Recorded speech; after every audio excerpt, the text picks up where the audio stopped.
Hello, hello, hello. Welcome to All Talk Oncology. I'm your host, Kenny Perkins, aka the Cancer Guy. We have a breast cancer survivor with us today, Sammie Liesner. We're going to talk on a topic that's very sensitive. And at the same time, we're going to get Sammie's kind of journey on what hair loss and how that affected her during her treatment, how that emotionally affects someone as you knowing that you're going to lose your hair. And on the big scheme of things, what role does that play? And you know, a lot of you out there, my listeners, you may be going through that, or you may remember what it was like when this happened to you. And so we're going to talk to Sammie today. And Sammie, as you can see, I love your hairstyle. I love the color. Obviously, you like to have fun and play around with things. And what gives you your courage, Sammie? Talk to me about that. You know? Well, thanks for having me. Pleasure. What gives me my courage? That's an interesting question. I don't think I've ever been asked that before. But currently right now, after everything I went through, going through cancer during a pandemic, you certainly learn to put things in perspective. One of those things being your idea of beauty. And before cancer, I was such a different person. I had long, blonde, straight hair, and my ideas of beauty were very, very different. Now, being a cancer survivor in pandemic world right now, I think a lot of people, not just me, have changed their concepts and ideas of what beauty is and what's important. So I do like to have fun. One of those ways is by showing that through my hair. My hair was such a huge part of my identity.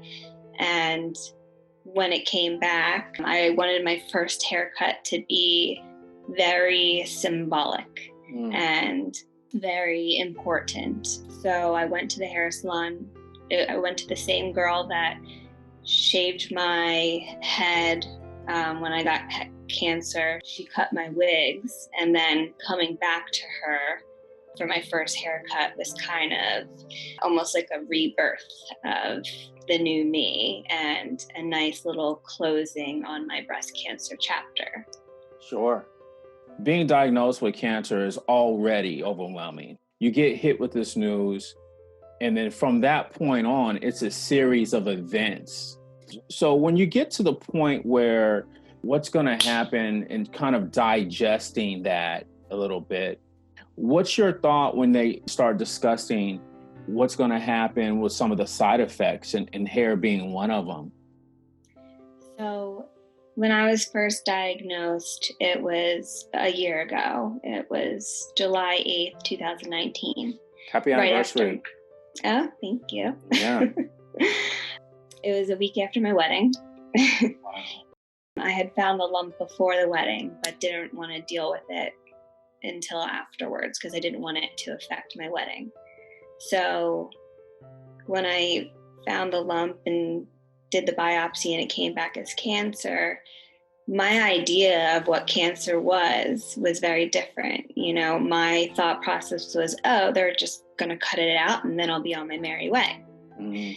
It wasn't until I found out that because I was stage 2, they couldn't just cut it out. I would have to go through neoadjunctive chemo, which means go through chemo before my surgery and then have surgery to remove the cancerous tumor and then have radiation to make sure they got all the bits and pieces. So once you hear the word chemo, it kind of makes it all become so real. And you think about all of the movies that you've seen, all of the TV shows you've seen of these frail, skinny, bald people. Yeah. And it's like I just had that flash before my eyes. And I immediately started crying because I didn't want to become one of those people. I didn't want to lose my hair, lose me, my identity, and who I was. Sure. And So my twin sister's wedding was in November.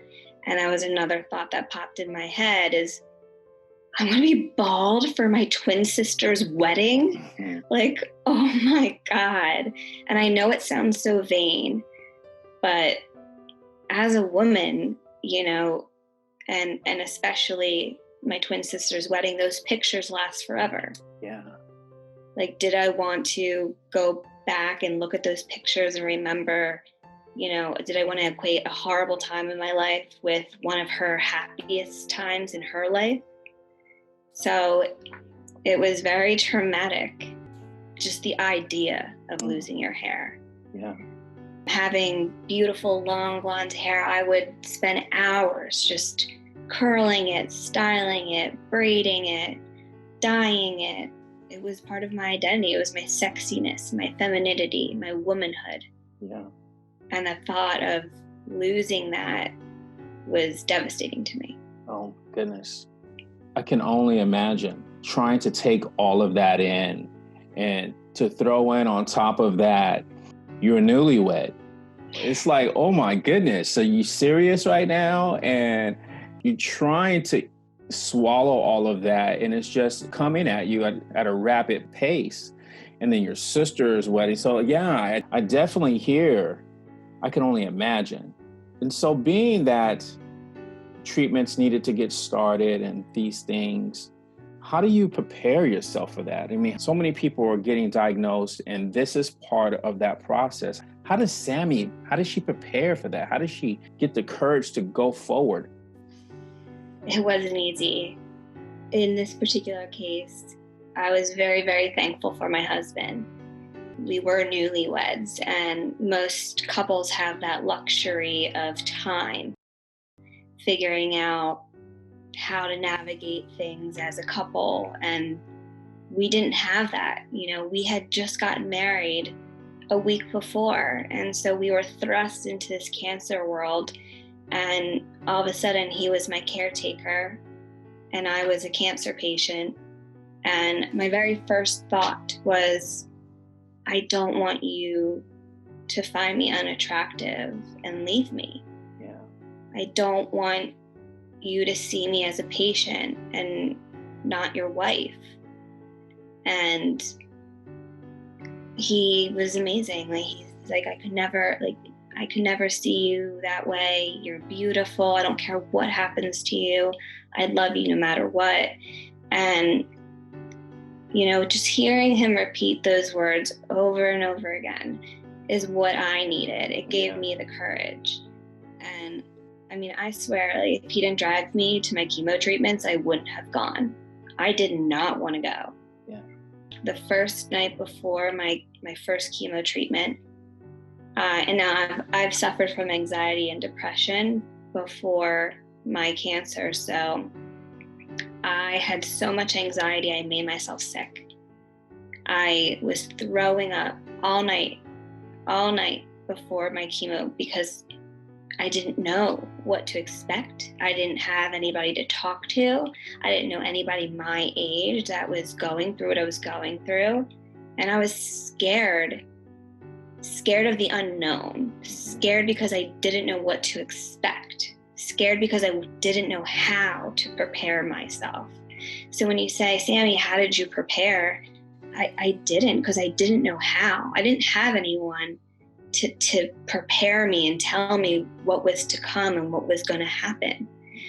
So I literally made myself sick, throwing up all night, and my husband begged me. He said, please, don't give up. You're already giving up before you're starting the fight. Don't lose hope. And so he was there every step of the way to comfort me and make sure that I was going to be okay. For sure. And so when the next day we drove to my first cancer treatment, and I realized, oh, this is actually not that bad. Yeah.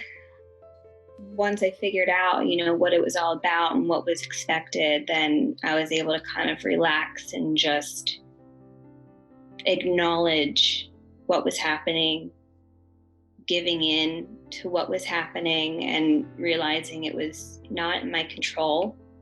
that whatever was going to happen, and that it didn't matter because it wasn't just me fighting. It was my husband and I and my family and my friends, and that no matter what happened, I at least had a support behind me, which is so important to have support during all of this. Absolutely. I can't help to think about when you say through sickness and health, you got presented with that quite early.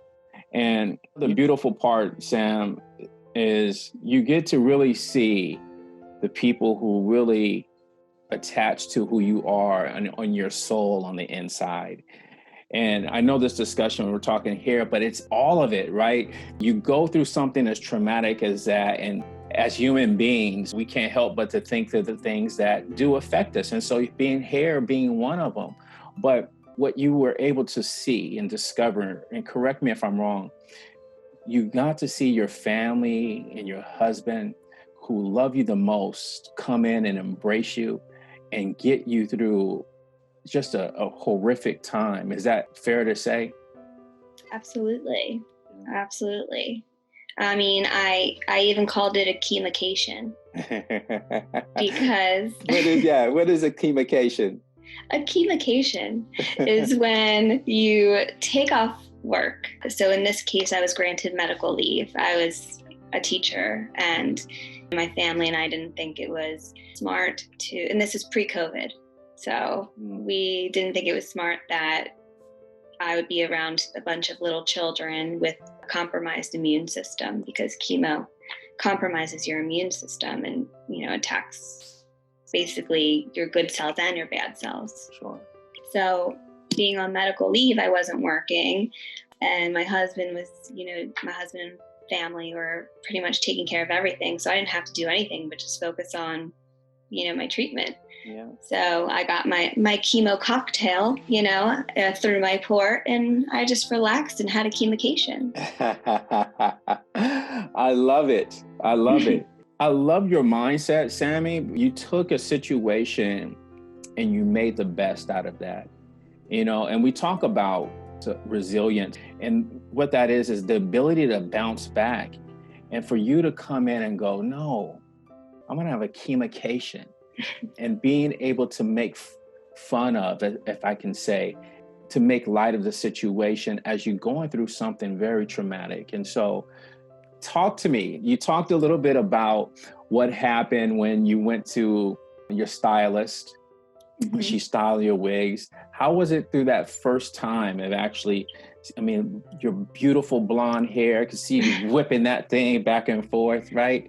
Right, there you go. Exactly. So, how was that process going through that? Okay, you're here now. So I had talked to some women before it happened, so that I could, I guess, mentally prepare myself, if you can do such a thing. I don't think you can. But I knew that after my second chemo treatment, that was when the hair was going to fall out. So I had very long hair. So the way that I prepared myself was to cut it in stages.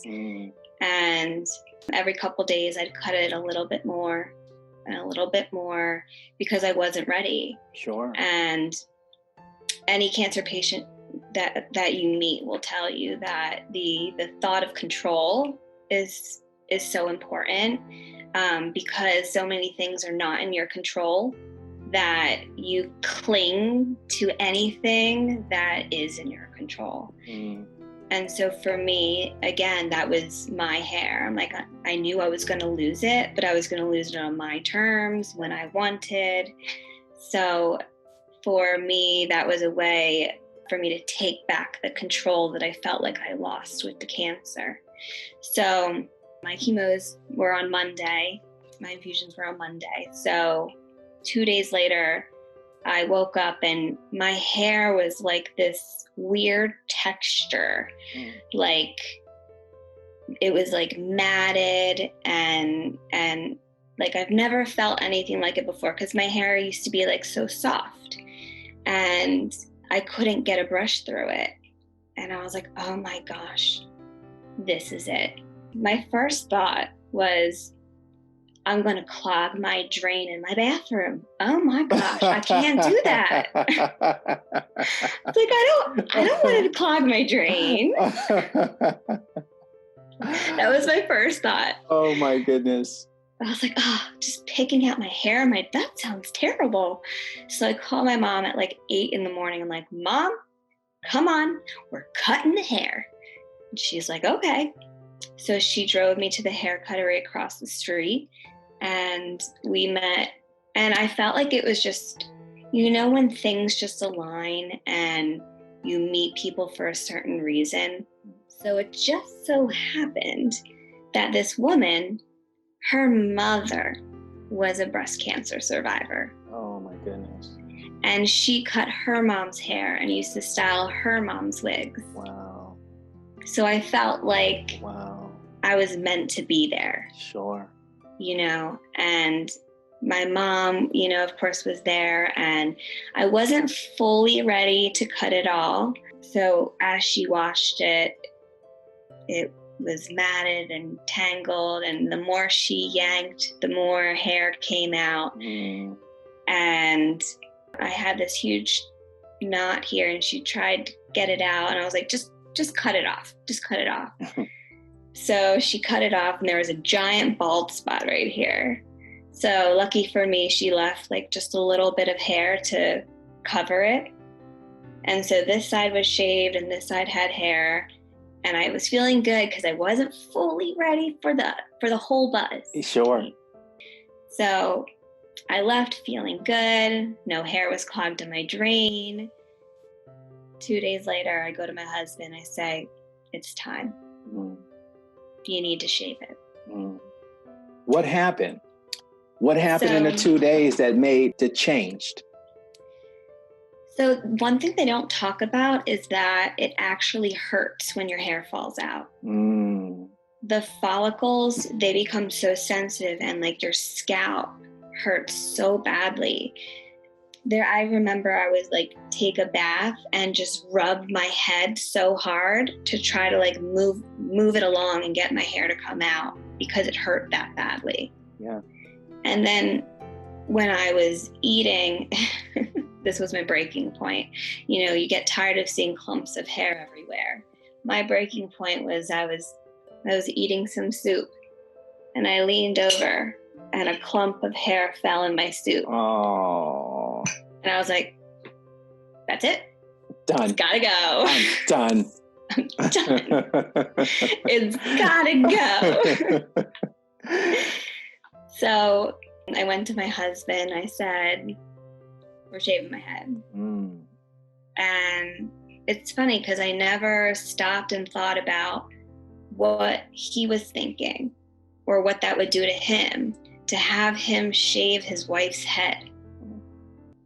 I look back on it and it's like, I wonder what he was thinking and how traumatic it must have been for him, his new wife, who he's only seen with long blonde hair, and what that must do to him to have to shave it all. So I thought it was going to be a lot worse than it was, but somehow he managed to make it almost funny. Like we were laughing throughout the whole time. Well, first of all, he didn't know how to use his own hair clippers. Like, how does that happen? How does that happen? I think he was nervous. I don't know. But finally, when he figured it out, he's just like, does this hurt? Are you okay? I'm like, you're shaving my head, not like, what do you think you're doing? So we managed to laugh and crack jokes and have fun. And honestly, after it was finished, I felt good. Yeah. Oddly good. Yeah. Like it felt freeing. It's liberating, huh? Very liberating. Yeah. And I wasn't expecting to feel that way. I was expecting to feel a lot worse, maybe even cry. Yeah. I think part of me maybe was in shock and like denial.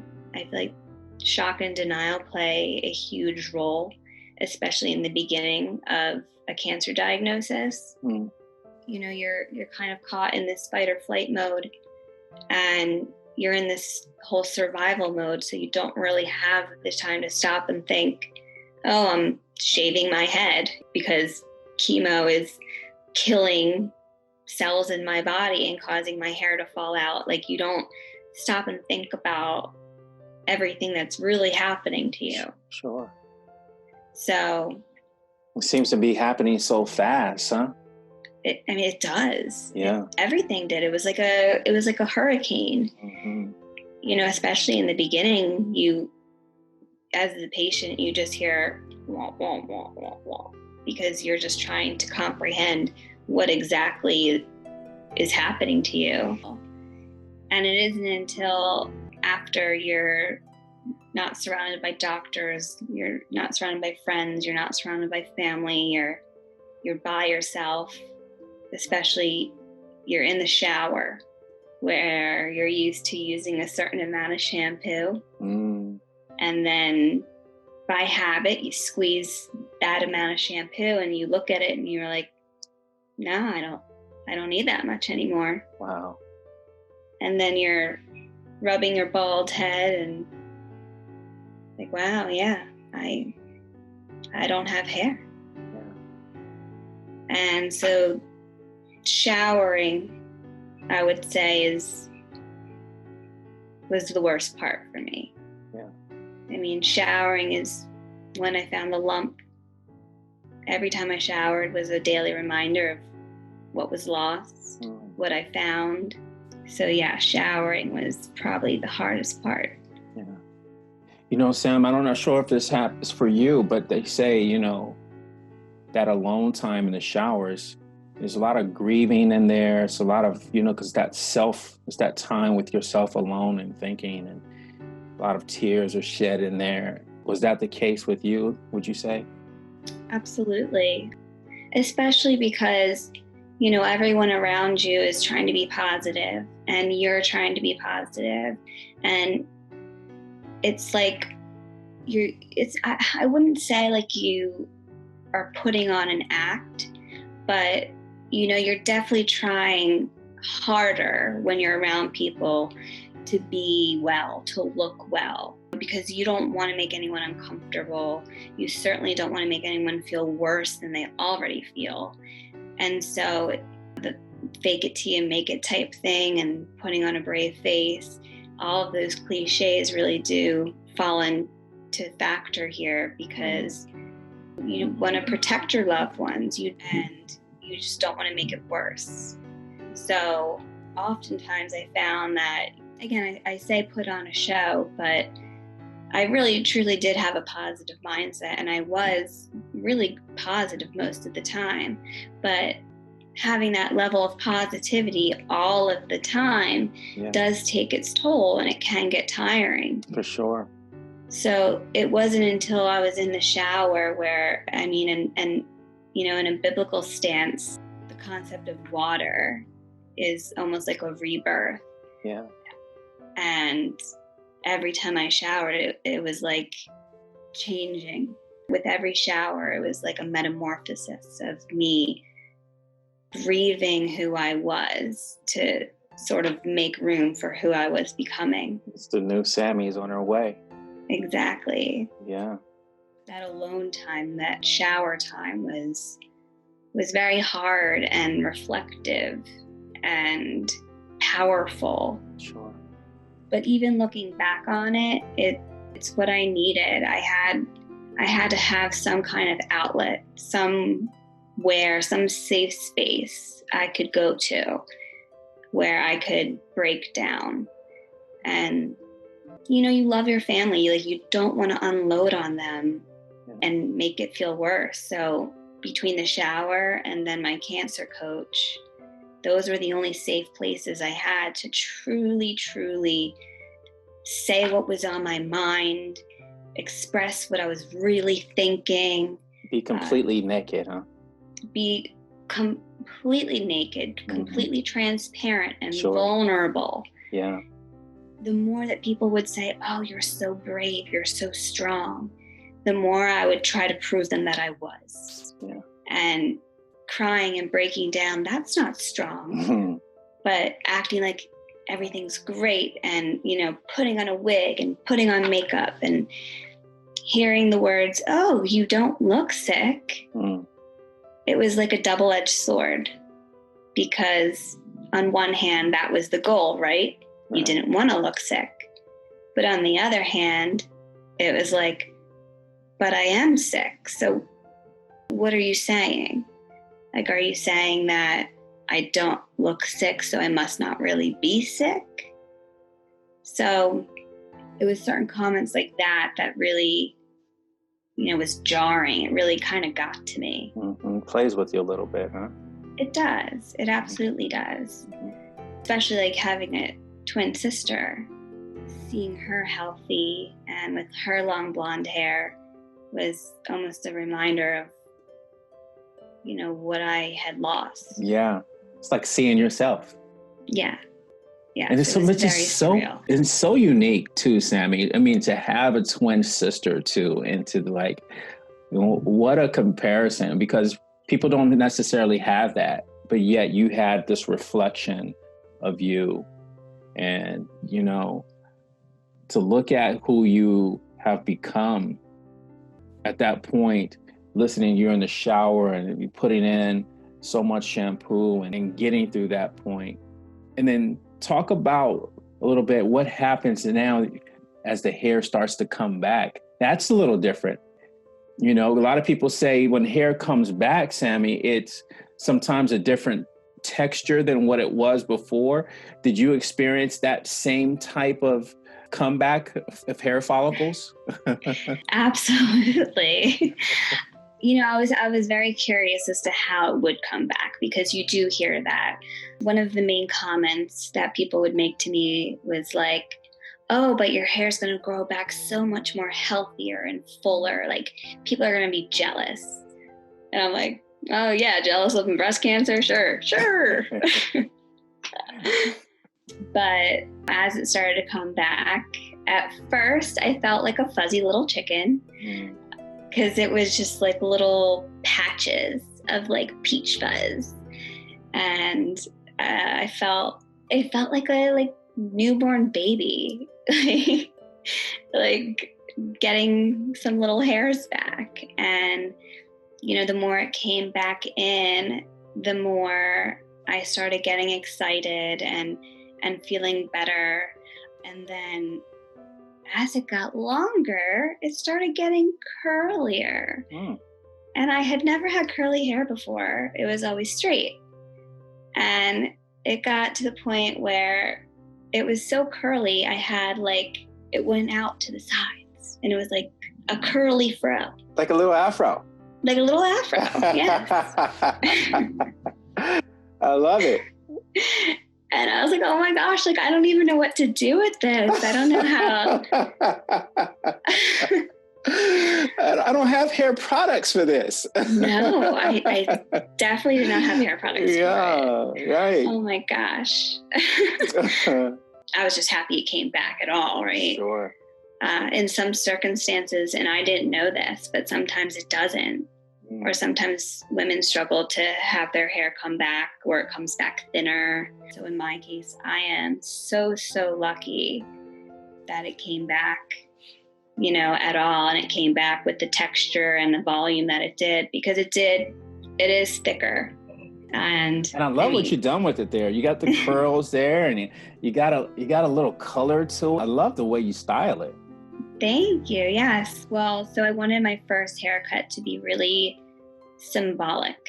After everything I had gone through, going through cancer right after a week after my marriage, and then during the pandemic, and also finding out that I was BRCA positive.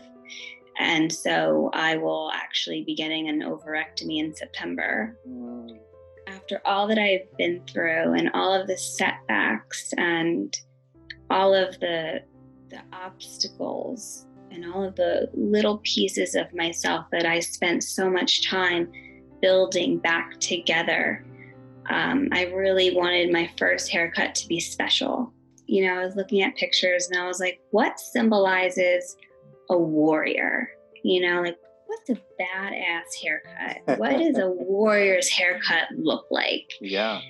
And I saw pictures of this kind of like faux hawk, mohawk type thing with like the curls in the middle and the side shaved and the back shaved. And I was like, you know what?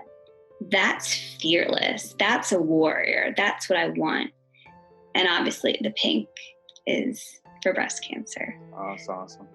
So sitting in the chair and seeing my metamorphosis, my transformation into the new me, literally seeing it in the mirror, I cried. I cried tears of joy because it was a closing of the breast cancer journey. It was a fact that I had gone through this and I had survived and I'm still here and I'm a badass. Yes. And now I have the haircut to prove it and feel like it. And like I said, when in the beginning, my concept of beauty has totally changed from before cancer to now. This is how crazy I was. I never wore my hair in a ponytail or up because I always wore it down, always, because I didn't like the shape of my face. True story. Yeah. Never wore my hair up. And now, like, after everything, I'm like, I don't see what I used to see anymore. I look in the mirror and because I have to, because I didn't have hair, Yeah. And I see me. I see the new beautiful me. And I don't care about my hair anymore. I don't care about makeup or clothes or any of that stuff that I used to care about.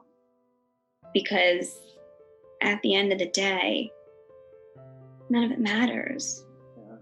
My husband loved me at my darkest hour. Yeah. My family loved me during my darkest times. My friends loved me when I was green and bald and nauseated and couldn't even open up my mouth to speak words because I thought I would throw up all over the place. They stuck with me. And that's beauty. Amazing. So amazing. And I have to say, for the short time that I've met you, such an amazing person. Thank you. And inside is just an amazing human being in there. And for you to share your story and helping those out there, Sammie, it's just so remarkable. I can't tell you how much I appreciate it and thank you enough for this moment. And if anything, understanding what hair is, and we all get caught up in that concept of what beauty is when we live in this world. But when you get hit with something that brings life right to the forefront, you really get to appreciate what's really important. And I couldn't have explained it as beautifully as you just have. And so I thank you. And let me ask you, Sam, because I love the hair. I love the warrior mentality. You're fierce. And I understand that we as human beings do that. We put things on people and we're supposed to live up to those expectations, right? Mm-hmm. And I love that you were able to be vulnerable with us today and help us to appreciate it's okay to feel this way. At the end of it, this is who we have in front of us today. So amazing, so amazing. And so what would you say, Sammie, to those that are listening and those that are watching this video, what would you like to say to them when it comes to this cancer journey? My hope is that people will listen to my story and realize that they're not alone. And, even though cancer can be very isolating, you often don't think people will understand what you're going through because you can't even put into words what you're going through because sometimes you have so many emotions in your head, you don't even know how to process it. And like, if anybody is like me, I protect my loved ones. I want to make sure they're safe and they're protected. And So a lot of times I would turn inward and not tell them what I was really thinking or feeling. The problem with that is if you don't have an outlet, then the more you turn inward, the more it builds and festers and can lead to a dangerous situation. So whether it's a shower or a therapist or having a cancer coach like I did, my cancer coach was very, very important during my whole experience journey, if you will, through cancer. I didn't call her a cancer coach, though. I called her my cancer guru, my cancer navigator, because there are times when you're isolated and you're in the dark and you can't see that light at the end of the tunnel. You know it's there, and people talk about it, and people say you're gonna get through it. But when you are there in that darkest hour, you can't see it.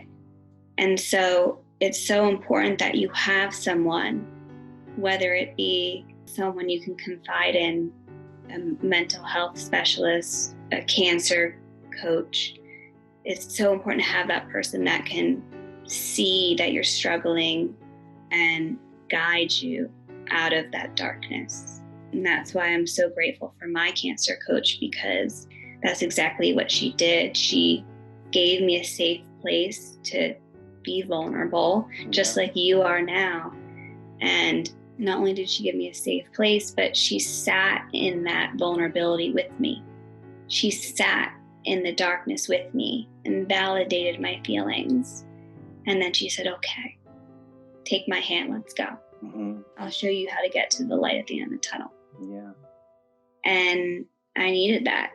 I just want whoever's listening to know that if they are struggling with their diagnosis, because it's not easy and it's not pretty, and all of the ribbons and the glitter and the fight pretty, that's all great and well, but that's not real.